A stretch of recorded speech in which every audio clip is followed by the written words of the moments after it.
It's stage 16 of the Giro d'Italia from Valwar to Ivrea, 238 kilometers in total, and we're inside the final 40 kilometers.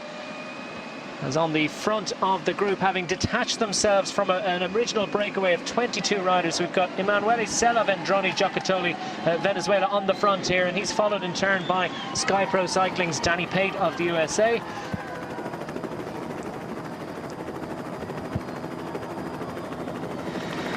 And those three riders have 20 seconds advantage now over the rest of the breakaway. Here's the peloton being led by Katusha and Radio Shack. And they've closed down relentlessly. Maximum advantage at one stage of almost 5.5 minutes. But these riders will be doing well to hang on to the classified climb of Andrade. This is Wilco Kelderman on the front for the Blanco squad.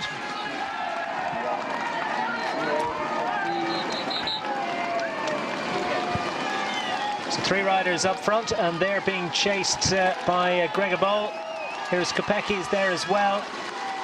And we saw Stefano Perazzi tried his luck off the front of the group to try and make his way across. He's there in third position of these riders. Navardauskis for Garmin Sharp is in there too. And the group has split up considerably. And we're just arriving into the finishing town of Ivrea, and they'll do a long 40-kilometer loop, which includes the Andrade climb, and then they'll come back to this town to finish.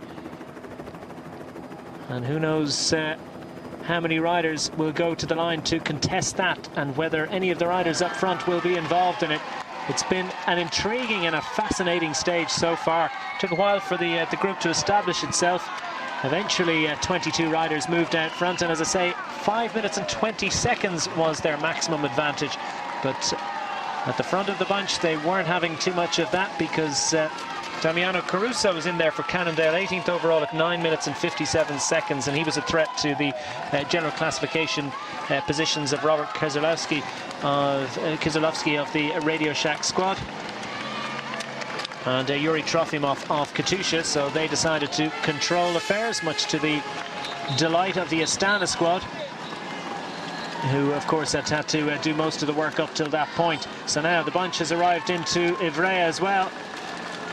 Huge crowds in this this beautiful town, famous of course for the Olivetti factory, which has its headquarters here, was founded here in the early years of the 20th century. These three riders up front not interested in the history of this town, more about the topography and geography it represents and presents to them. Navardauskis settles down. The break got active in the last 10 or 15 kilometers. Lots and lots of attacks came. Finally, we have three riders that managed to detach themselves from them. And 5 riders behind, and the rest of the break, well, they'll be making their way back. We did see Danilo De Luca of the Vini Fantini team. He had some sort of a problem and had dropped back to the bunch. Vini Fantini represented close to the front of the bunch, so we think it might have been a mechanical issue for De Luca. And it won't be long before they pick up the rest of the break.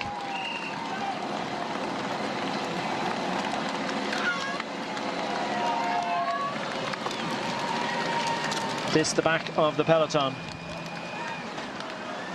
Ricardo Mestre of Euskaltel is there. His teammate Minga is right in front of him, and these boys are all suffering out there, but at least the weather is good for them.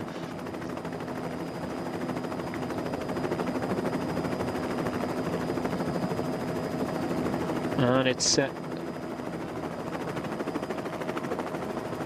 3 against 5. With 24 seconds between them now. Navardauskis, Verdugo, Bol, Grega Bol, Stefano Perazzi and Harada of Movistar are the 5 riders that have managed to hang on out there from the original group of 22, but they're behind the 3 out front. And riders calling the obstacles in front by way of warning for their colleagues, and many of whom choose the other option on the other side of that roundabout.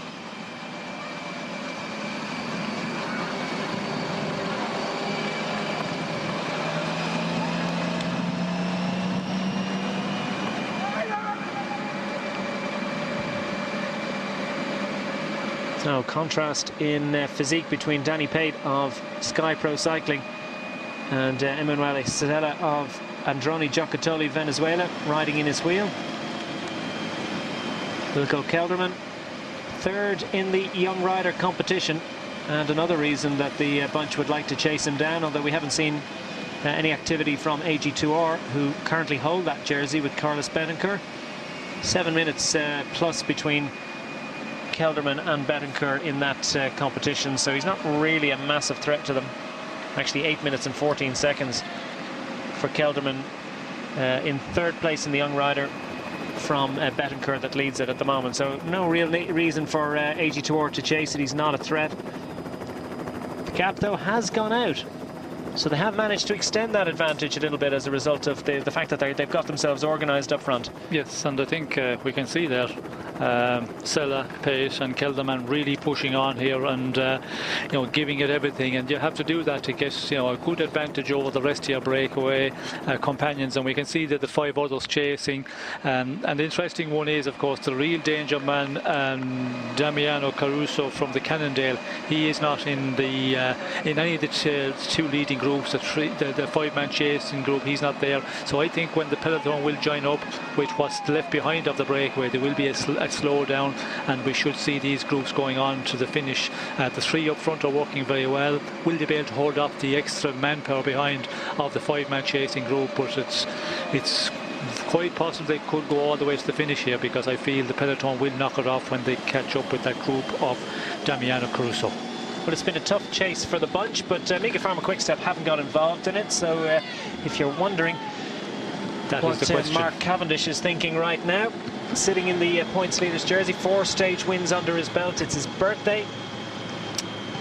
Oh, wow, big stall's gone on now, so you see the group fans across the road. It's not a big stall, but it certainly has. The group has slowed progress ever so slightly, and the gap goes out now to over 1.5 minutes once more. That'll be a relief for a lot of riders at the back. Relief too probably for Mark Cavendish, but he's still got to get over that hill with the group. Well, I think if Omega Pharma Quickstep have any intentions of going for the stage victory, they will keep this one going, because they've got to do that now with the 130 down on the 3 leaders out on the road.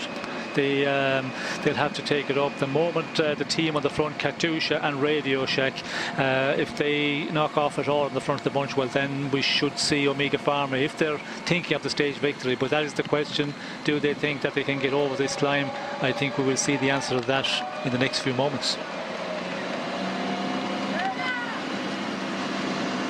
So still hovering around the 1.5-minute mark, and still they have just 25 seconds on the 5 riders chasing behind, so they can't afford to let up for a second.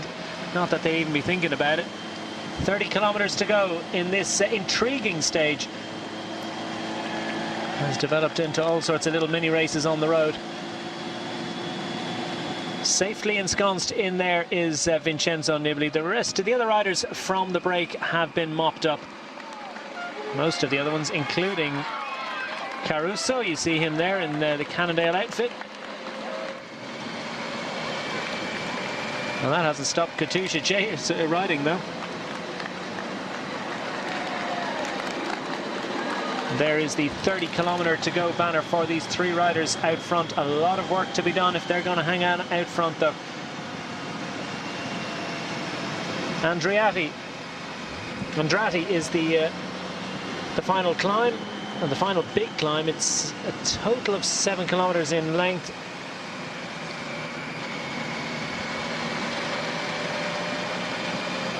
(8.4%), maximum of 13%. And the start of it comes about just over 22 kilometers to go in the stage. After that, then they have a long descent for around about 10 kilometers, then a flat road, and then there's a little bit of a lump just with about 2.5 kilometers to go. Not enough to, you know, you couldn't call it a hill by any stretch. It's just a very, very short drag, and that could offer an opportunity for someone to try a late attack. So we'll watch out for that one. Around about 2.5 kilometers to go, maybe a little bit less. Kelderman's looking strong, so too is Pate. Sella also working his passage. Radio Shack have gone missing from the front. Their work is done. but Katusha still feel responsibility to set a pace. Perhaps they're looking to do something less just, well, not just for Keselowski, but also perhaps for someone like Paolini. Well, it's interesting to see they're continuing on. I would have, expected them to. My tactic and my understanding was they were chasing because of the general classification, and the Cannondale rider up there who was a bit danger to them for their best man in Katusha was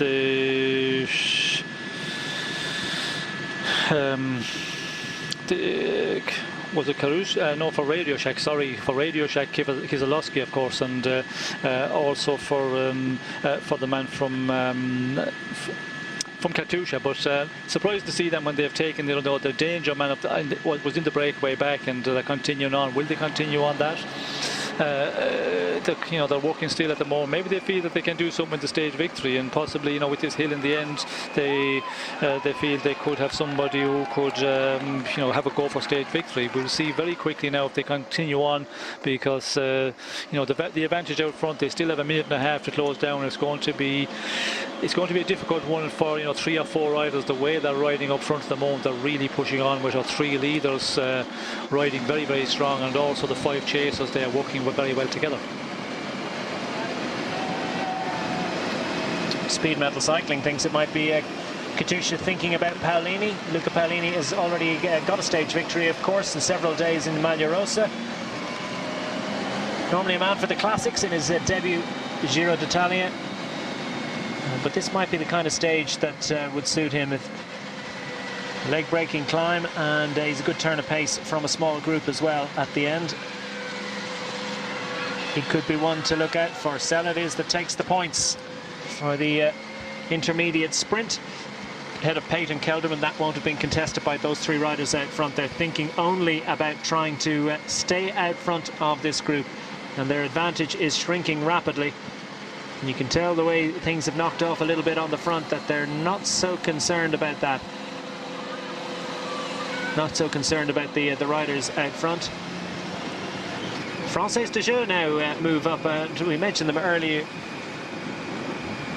in the programme, that since Nasser Bouhanni dropped out of the race, they haven't had anything obvious to chase for. Well, it looks as if they perhaps have a little bit of a plan to get involved on this Andrade climb.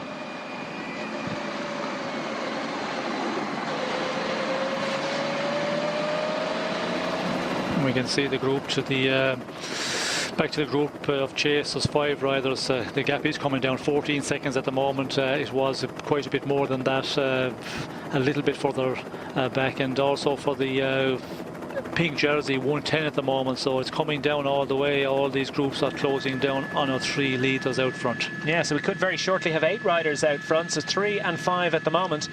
And those 5 riders, as you say, Sean, 25 seconds, the maximum advantage that the 3 up front had over those 5 chasers. Now it's down to 13 seconds.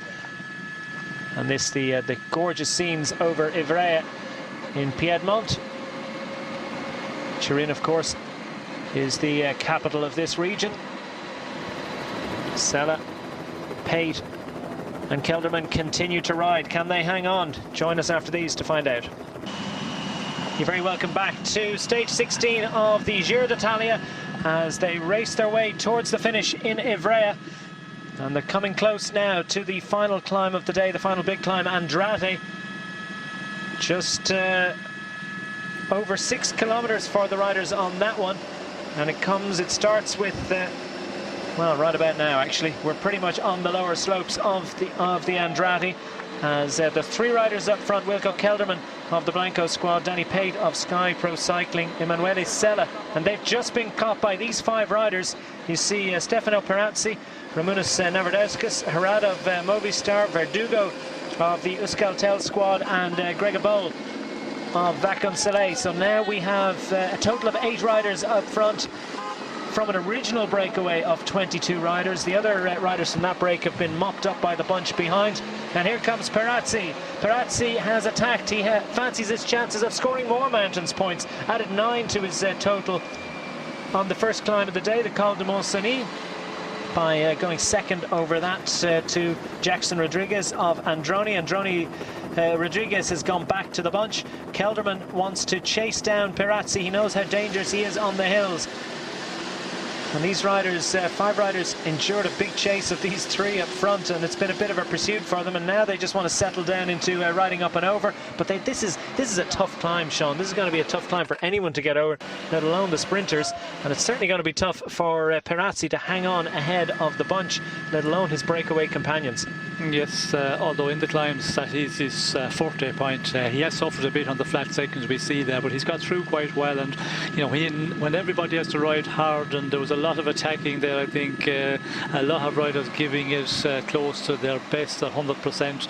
And you know, you get onto the climb, then if you're not a good climb, you're going to suffer that a little bit more. But we know Perazzi, he just puts in a sudden attack, goes away, takes 10-15 meters an advantage, and then the other riders just come back to him at their pace. And I think we've just seen that on the shot a moment ago, where the other riders are going to join up with him again. But it's not the end for Perazzi. He will put in another attack as we go further up. He can do that so well on the climbs, these sudden accelerations, and that's where he really puts everybody else in difficulty on the climb. So Perazzi has been joined by the rest of the breakaway, but he'll stay on the front. Kelderman just rolls over the top and sets a very, very stiff pace indeed. Emanuele Sella at the back. A characteristic big gear that he rides for such a small man on the climbs. And it looks like he's hanging on a little bit.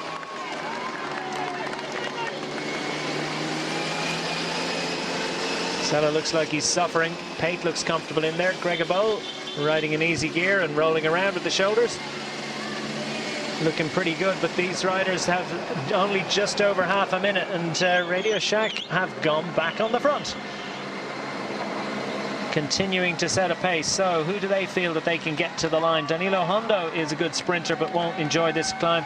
Giacomo Nizzolo is their big time sprinter, but again he's a rider that won't be enjoying the pace that's currently being set on this. As I said, 8.4% is the average for 6 kilometers with a max of 13%, and they're hitting that little 13% ramp just about now.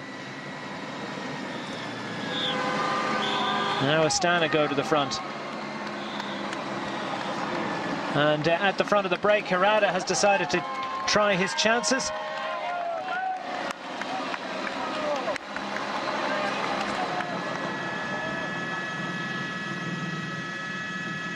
Jose Herrada, 30th overall for Movistar. And attacks coming from the bunch behind. Colombian squad so active whenever the road rises. Plenty active on the flat too. They've really enjoyed a pretty good Giro d'Italia. Emanuele Sella though, grinding away on that big gear.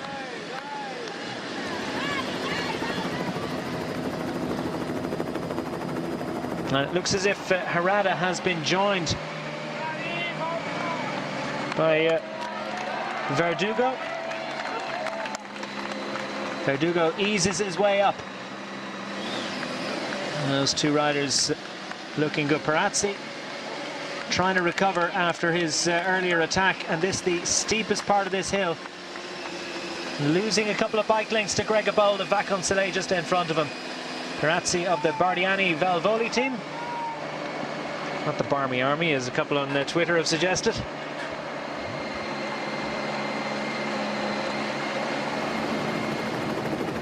Verdugo and Herrada up front. And now Navardauskas has joined them. And when we were on the break, Sean said that he wouldn't be surprised if he saw something from Navardauskas. He's looked very strong in the break today.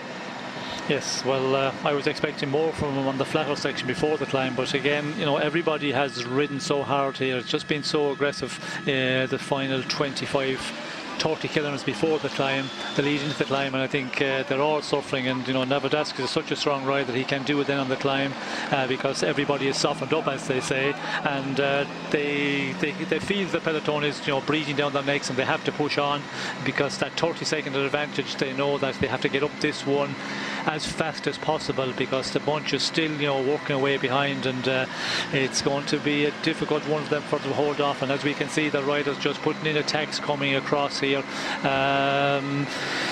one of the Colombian riders there, Durate, so he's coming across, and when you have that advantage down to the minimum of around a half a minute, there's going to other riders try and come across on this line, because it is over almost 7 kilometres, and you know, it's a long ways to the top from here, and I think we will see a lot more of attacks out of the main peloton. You can be absolutely sure of that. Now, whether we see any attacks from the general classification contenders, that is something that's well worth watching for, as Vincenzo Nibali needs to be careful. Cadel Evans and Rigoberto Urán will be ever watchful. Gregor Boll isn't enjoying this at all, losing a few bike lengths, and Perazzi, who was off the back of Gregor Boll, and we've seen this so much in this race. He drops back several bike lengths, and suddenly he's in front attacking, and he just, yeah, steady pace is not the one for him. And the pace being set by Duarte is killing off the hopes of Emanuele Sella. Now Mark Cavendish, accompanied by Liga Pharma Quick-Step teammates, and it looked like there was a bit of a gap to riders in front. I can't believe that he was on the very front of the peloton. So where is Mark Cavendish, and can he get to the top of this hill, at least within touching distance of this peloton? He does at least have about 10 kilometers of descending after it, and then a flat road for around about 7 odd kilometers. So from the top of the climb, 18 kilometers for the riders, as Herrada looks as comfortable as any man has any right to look on a hill like this. You can be sure he's not feeling comfortable though.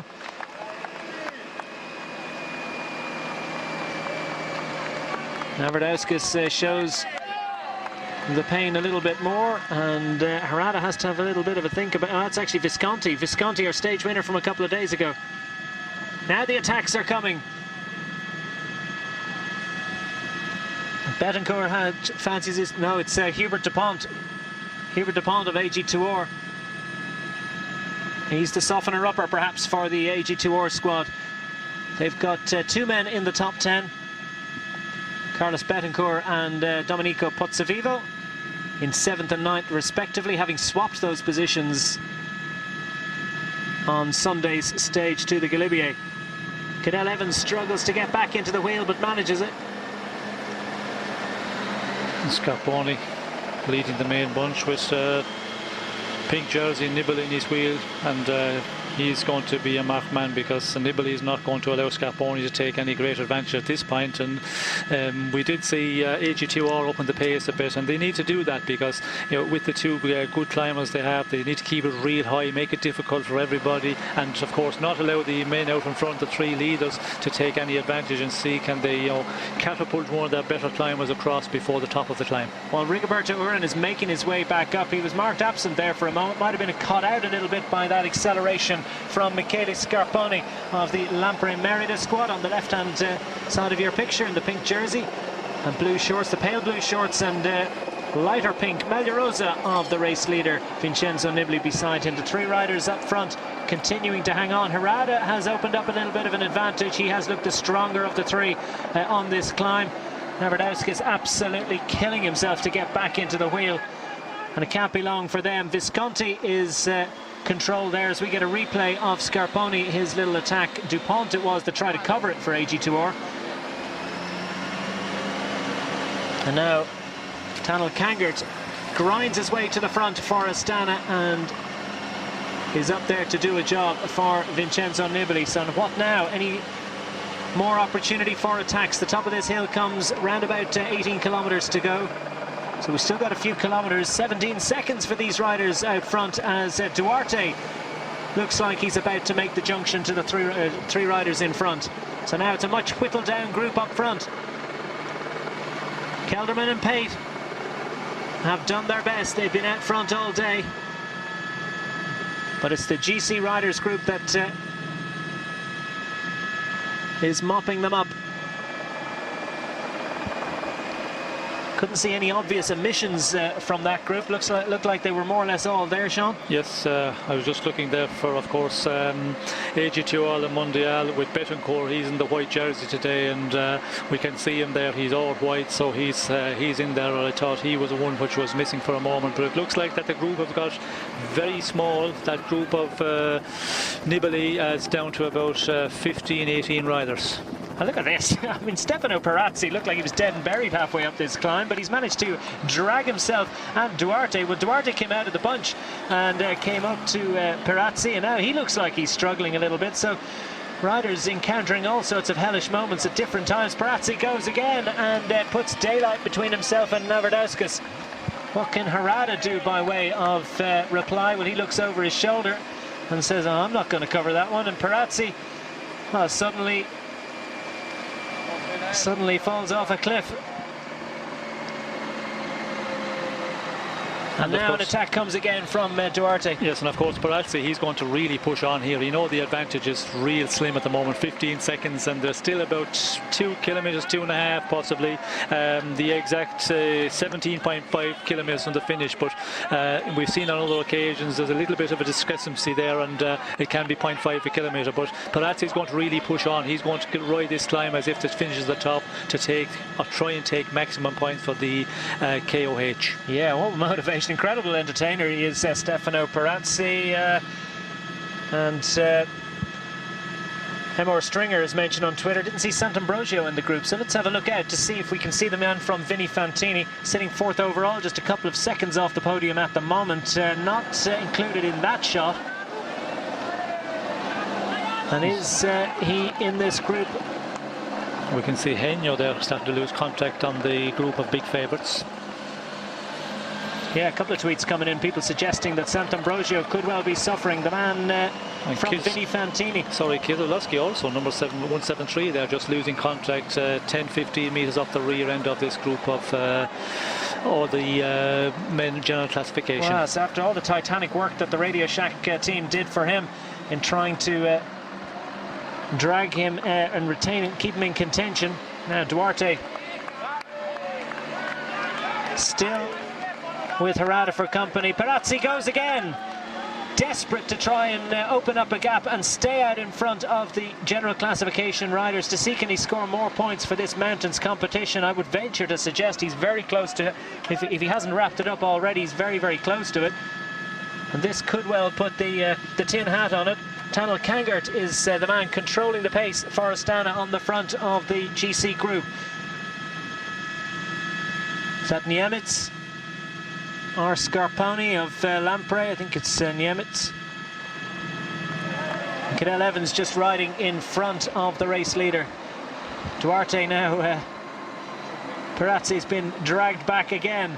Has he got enough energy, enough motivation for one more final effort? We're almost at the top of this hill. Verdugo is controlled. And we're inside 20 kilometers to go in this stage. There's definitely no Mauro Sant'Ambrogio in there, that's confirmed. Duarte sets the pace on the front of the breakaway group, and they're almost back.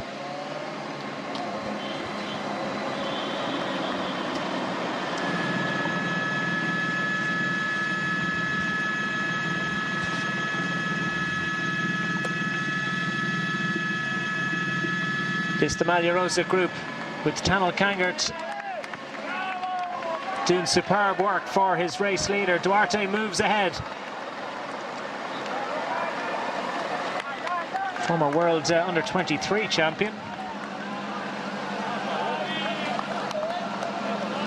Back in 2008, still clearly a man for the future.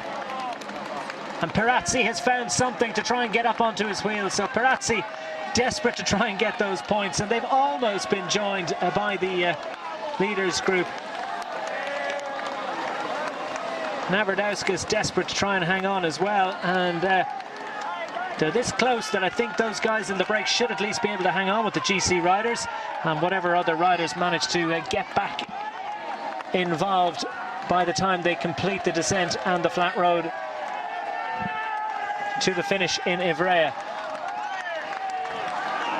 Duarte solely concerned, I think, with trying to stay out front as much as possible for as long as possible. Perazzi with a different agenda altogether, and Perazzi struggling to follow this pace. And it's Lampre on the front of the GC group. Niemiec.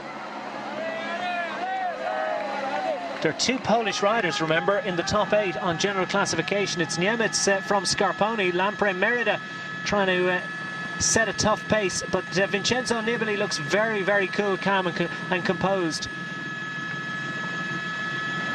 Nibali now in front of Tanel Kangert and ready to respond to anything that might happen from other riders around him. Perazzi it is who finds the motivation and the strength to go for another attack. Hasn't quite arrived in the barriers at the top. So he's going to have to make this one last for a while, and Perazzi's attacks tend to be brief. I think the group of big favourites we can see there, it's Lampre Merida who is doing the chasing. I don't think they'll be too concerned about closing it down, but they want to keep the pace high, because Sant'Ambrogio, of course, you know, losing contact here. Scarponi, and he can move up at the general classification. Niemiec as well, who is down in 6th place, so they can move up quite well. They will just continue making a strong place. Possibly Perazzi could hold on here, but it's going to be very, very tight. It certainly is, because now the attacks are coming out of the GC group, and that's Pelazzotti of Androni Giocattoli.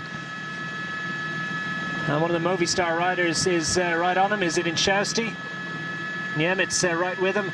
Vincenzo Nibali moves easily up onto the wheel, and Duarte now takes the lead from Perazzi. So Perazzi's attack wasn't perfectly timed, and the GC riders are coming up to mop these points up, and Perazzi grits his teeth. It's got to be just a minor victory, but it's still an exciting one. It's great to see the sort of energy and motivation that Stefano Perazzi has brought to his effort to hang on. Well, they've been joined by the GC riders, so Perazzi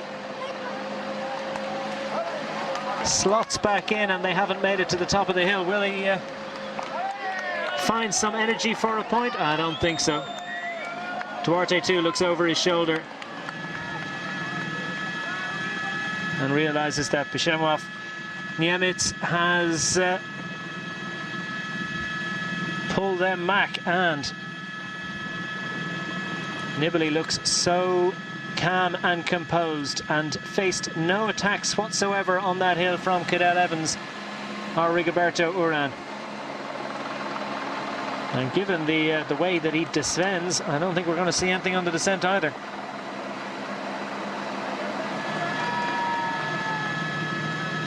So the GC fight on the top of the Andrade ends in honours even once more. But there's still the little matter of stage honours to be fought for, and plenty of riders behind will be desperate to try and get back into contention. It's a fiddly little descent for them. Oh, it's still 500, but yes, of course, there's a little period of falls flat before we get to the mountains points. It goes up again, and Perazzi takes a little breather in the wheels.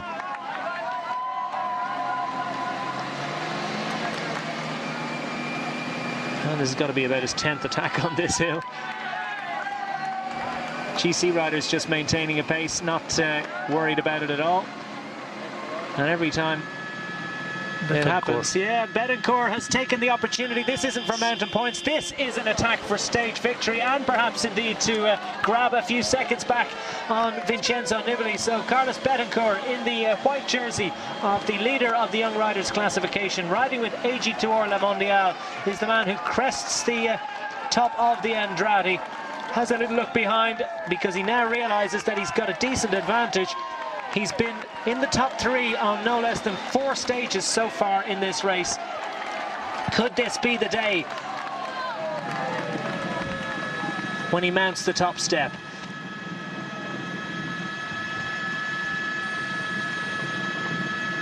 Perazzi hangs on for 4 points and immediately stops pedaling. Now this is interesting. We've seen that Betancourt is not afraid of a descent. descended in the rain, as I recall, to take second position earlier in this race. That was it the stage behind Katusha rider Belkov? And plenty of other riders were struggling on that descent. He seemed to have no difficulties whatsoever. He's going to have his work cut out for the descent. We can see Sammy Sanchez going over there chasing him down, and he is a real good descender. He is going to, go down this descent real fast. So his confirmation of the sprint at the top. Betancourt it was that took it from Perazzi, who got 4 points, another 4 points towards his total. So he's now got 78 points against Giovanni Visconti's 42. And that could well be it in the mountains competition. Stefano Perazzi has done a wonderful job in this year's Giro d'Italia. Hardly will be a factor, though, in the two big Dolomite stages to come on Friday and Saturday now. Stage 16. Carlos Betancourt has 3 things to fight for here. One is the defence of his young rider classification lead. 2, of course, is his position on general classification and perhaps the opportunity to move up from 7th position. And 3, of course, stage honours, as he beckons to Samuel Sanchez, realises he's coming up and will be happy to have reinforcements. And 10 riders chasing there. We could see the pink jersey of Nibali. So a very small group of favourites here left over this difficult climb. And we can see here Samuel Sanchez, really real good descender. It's going to be difficult for Betancourt to hold on here, but he has to stay with him, because this is the opportunity, as we see, a very slender lead over the rest of the group. Riders coming through in 1s and 2s as they make their way through it. As you say, it's a very technical descent, Sean. Do you think that's playing into the advantage of the favourites group, that they might be able to hang out in front because of that? Well, it's going to be advantage to the better descenders, of course, and Sammy Sanchez, as we can see here, a real good descender. We also see there just after the group of big favourites, we see Sant'Ambrogio coming over there just ahead of the cars, the commissaire's car. So he's lost a bit of ground, but not that too far off for the moment. We haven't got any information how far, but he's also going to have to try and chase, because in general classification he's going to really lose places. Now there's a replay of Mauro Sant'Ambrogio, 4th overall at the moment, and still with a fighting chance of getting back involved. He's pushing hard. Can he get back up to them?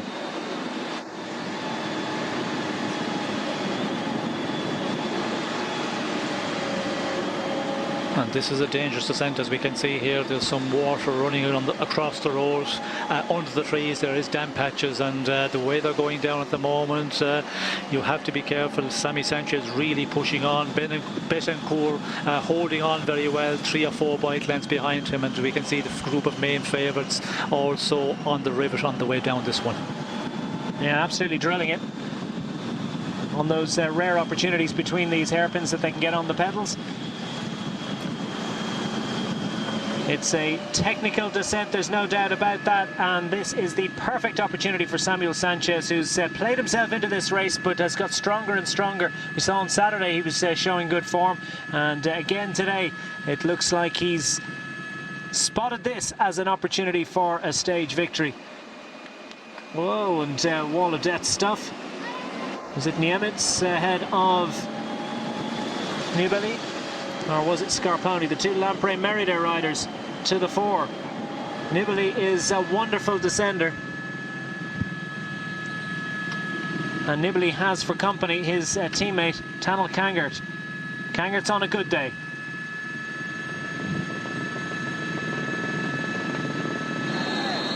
And not much of a gap to the rest of the favourites behind. So I think it's actually Scarponi that's with Nibali, because that looked like Niemitz in there, Sean. Yes, it looks like Scarponi just out in front and just pushing on. And of course he has been pushing on the climb, the uphill section. He was pushing on a lot there, and he's the one to gain in general classification, because some of the other men are losing well, look at this ground. Look at this. Vincenzo Nibali has left his teammate, he's left Scarponi, and now he's bridging across to Samuel Sanchez. If you think Samuel Sanchez is a good descender, look at Vincenzo Nibali, who instead of potentially losing time to his rivals has seen an opportunity to perhaps grab some time.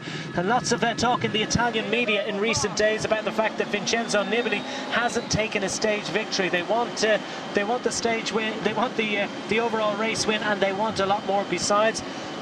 Far from unusual, of course, that the race would be won without winning a stage. Happened 12 months ago. Ryder Haged Allen was no less worthy for that fact, but in Italy they want so much more, and he said, well, he's frustrated. And you wonder, really, is he thinking perhaps about trying to do something with a little bit of extra style, or does he just find it that easy to go down these hills that it was no difficulty at all for him to close the gap? Well, he's managed to make it across. And speaking of making it across, Oscar Gatto. Sant'Ambrogio. Sorry, Oh, sorry, yes, Gatto it is. Sorry, it looked like very much Sant'Ambrogio, but yes, we can see here Nibali descending, so fast, and he's such a good descender. He can descend with comfort, but this is a real danger one. As you can see, it's wet, dry all the time, and you have to be real careful here. But also the other riders, Rigoberto Urán, we can see coming back also. So a lot of the other men able to follow here, and now we have a group of 6 riders out in front. Oh, fabulous scene just a few moments ago, Samuel Sanchez. And you talk about wet, dry. Well, he just must have such a fantastic confidence in his bike handling ability. Just makes this adjustment and avoids a little bit of wet road underneath the sea, underneath the trees. And here comes Sanchez again. Draws out a few bike lengths on Carlos Betancourt. Evans is a pretty good descender too, and he's safely in there.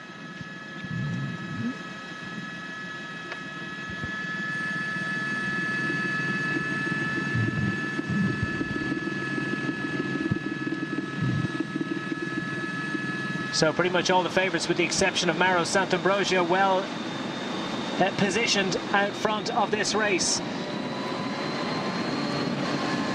And you can be absolutely certain that it's utterly frantic behind this group. If you think it looks busy here, you can imagine what's going on behind, as riders in groups of 3 and 4 and solo will be joining up and piling on the pressure on this descent. And now we hit the flat road. Well, it's still a bit more descending to do before they get to the final 7 kilometers or so. Carlos Betancourt now opens up a few bike lengths on this long right-hand hairpin. Sanchez lays off the gas a little bit, and Betancourt has a little look behind.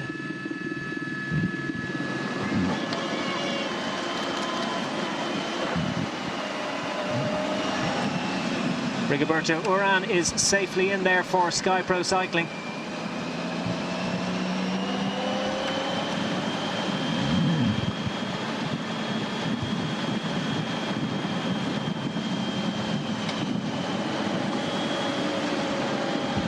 The rider from Astana there looks like Fabio Aru.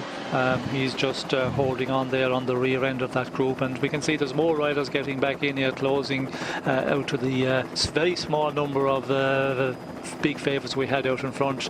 We have 3, 6, 9, 12, 14 riders in this 14 riders, and that group is set to increase. Not too many cars on offer for the riders to make their way back up through. There's Commissar's car and neutral service just behind them. Samuel Sanchez on the front, Carlos Betancourt behind him in the white jersey, as the Lampre riders make to the front.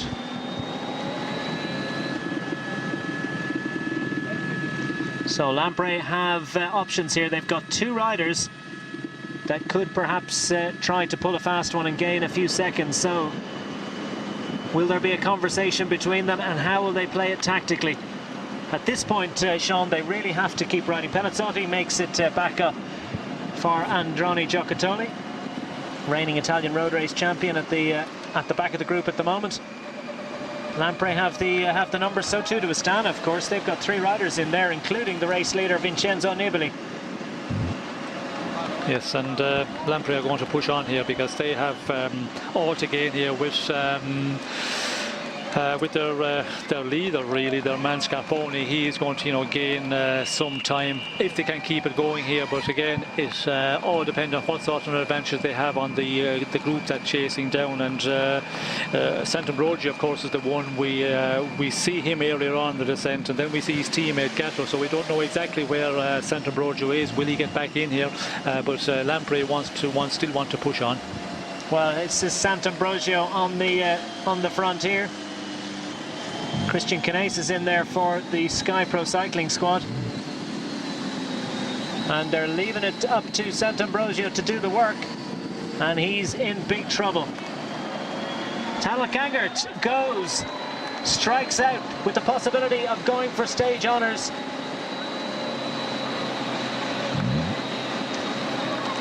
The man from Astana has been given the opportunity to attack, and attack, you might say, is the best form of defence, Sean. Well, it's surprising to see them attack. I thought they would continue on riding, but of course all the big favourites that are anyway dangerous to nibble here up here, as we see Getting going also, and it'll be interesting to see now, will he continue on riding with him as more riders are coming across, and Astana do not want to ride here. And I suppose if you look at the general classification, there's no need for them to control the situation front. They seem to be going for stage victory. Well, Rigoberto Urán latches on, and Vincenzo Nibali sees the danger. So now you've got the slightly unusual situation of Tanel Kangert is up front, and Vincenzo Nibali feels the need to close a gap. So interesting tactical ploy by Astana, and Vincenzo Nibali has to burn a match, but he seems to have plenty still in the box there. Urán on the front for Sky. Rafał Majka at the back of the group there, just for Saxo Tinkoff. Very briefly, as Sant'Ambrogio chases, and the time gap between Sant'Ambrogio and the group up front is fully 2 minutes, and he's been left to do it all alone.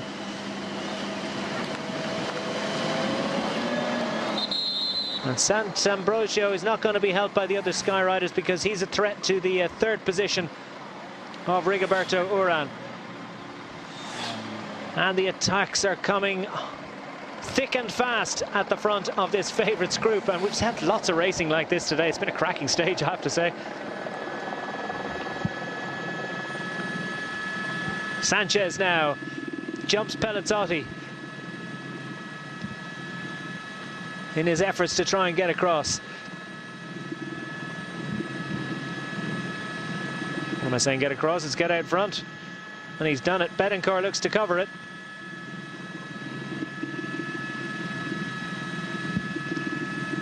Carlos Betancourt absolutely flying for AG Tour Le Mondial. Does he have the power necessary to bridge that small gap to Samuel Sanchez?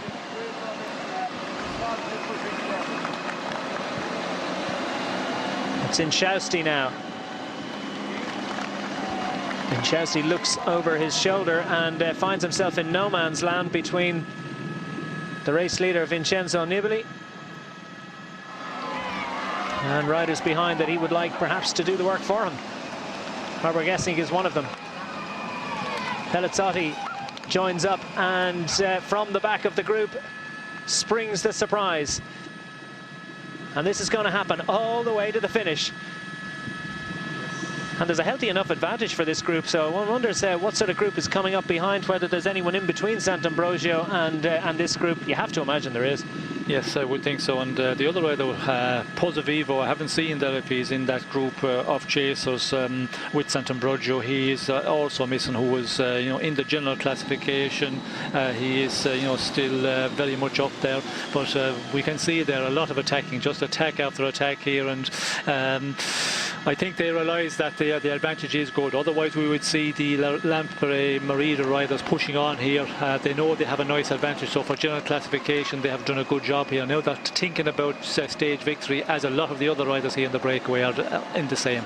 Well, Inchausti's made it across safely back in amongst the favourites group. We got a quick flash of a time gap between the Mauro Sant'Ambrogio, who's been joined by a teammate. He's killing himself on the front to try and close the gap, but it's gone out to 3 minutes. So Mauro Sant'Ambrogio's position in the top 4 on general classification looks like it's going to be an all too brief one. He's in big trouble. Meanwhile, The racing goes on out front. Scarponi has ventured fourth.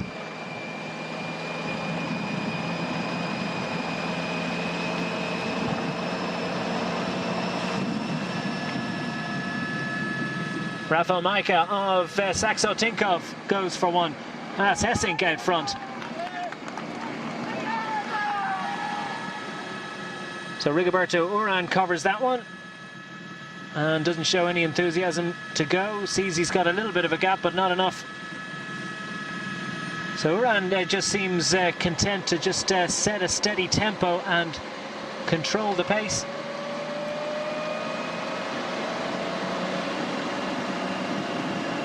And it's Schausty and Hessink driving on towards the finish in Ivrea.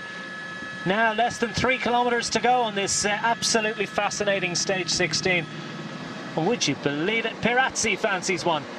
He's attacked everywhere today. He's attacked everywhere in this race. Franco Pelazzotti looks to his left and sees the mountains classification leader coming up.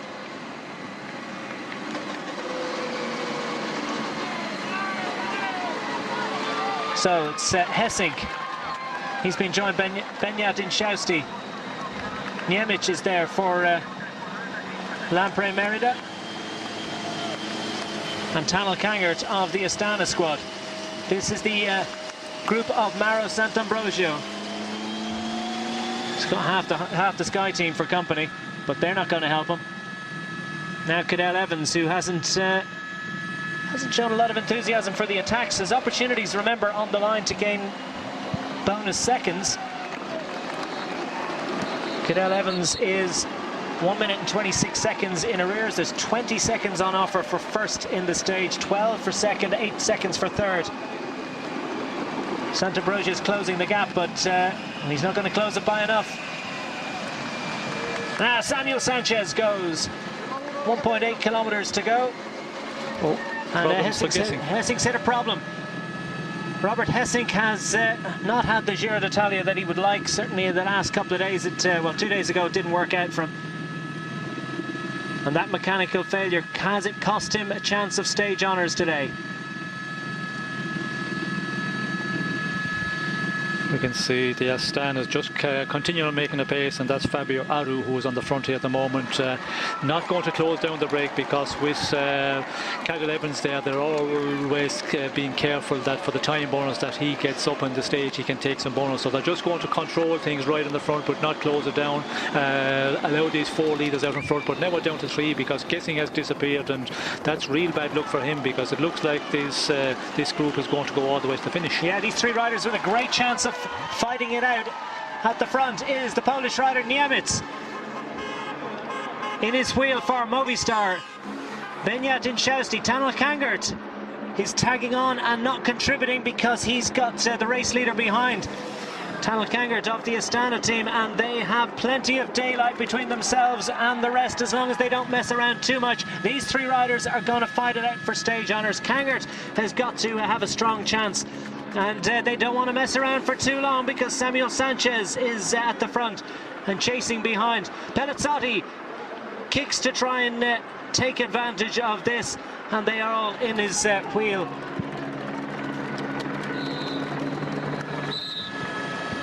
Niemiec. Now Inchausti is going to have to leave it out inside the last 500 meters, and well, they have enough in hand as long as they don't mess around too much. Tanel Kangert has the big advantage. Niemiec doesn't want to heat it out, and they don't want to do this for too long. Niemiec goes for it. He's gone for a long one. Niemiec of Lampre Merida.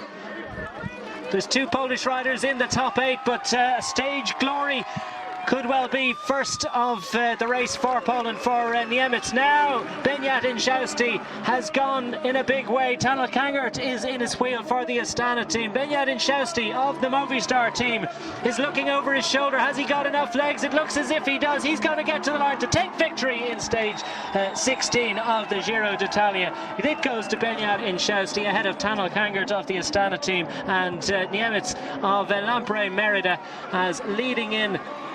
The group behind is Garmin Sharps. Could it have been Navardauskis? Did he manage to hang on in there? Yes, Navardauskis. Ramūnas Navardauskas, another fine performance for him, but no doubt about the man that got the stage win. That was Beñat Inchausti of the Movistar team. As the riders come in little groups, and I think I saw a sight of Domenico Pozzovivo, who also missed the GC group. His teammate, of course, Carlos Betancourt, is safely in there. Betancourt is moving up GC. Pozzovivo's gone south in terms of losing time in the last couple of days.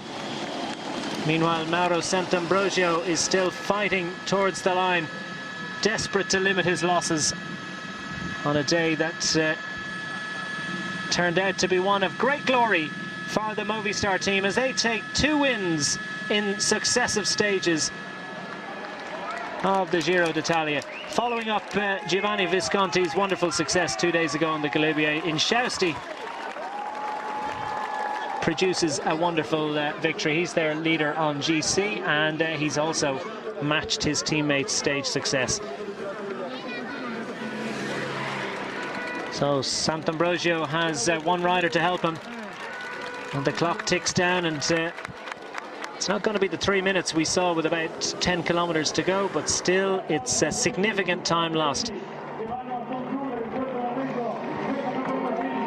As we see that the AG2R rider pushing on there, that looks Bonafon. Of course, we can see the other man who lost time from AG2R, Pozzovivo, losing quite a lot of time here, considering he's well up in general classification. And of course, the Vini Fantini rider, Sant'Ambrogio, going to lose over 2 minutes. I think Nibali finished about 10 seconds down. So as we can see here, it's going to be 2:10, 2:15 for him. Well, the master ranks of the Sky Pro Cycling squad will pay tribute to the efforts of Mauro Sant'Ambrogio to limit his losses, but he's lost 2 minutes and 23 seconds to the race leader today. And what was there, about 10 or 15 seconds, maybe a little less for the GC guys just behind. So it's a good day for Beñat Inchausti. He takes victory on stage 16 of the Giro d'Italia from Valois to Ivrea, ahead of Tanel Kangert of Astana, Niemitz of Lampre Merida, Navardauskas, Evans, Pelazzotti and the rest.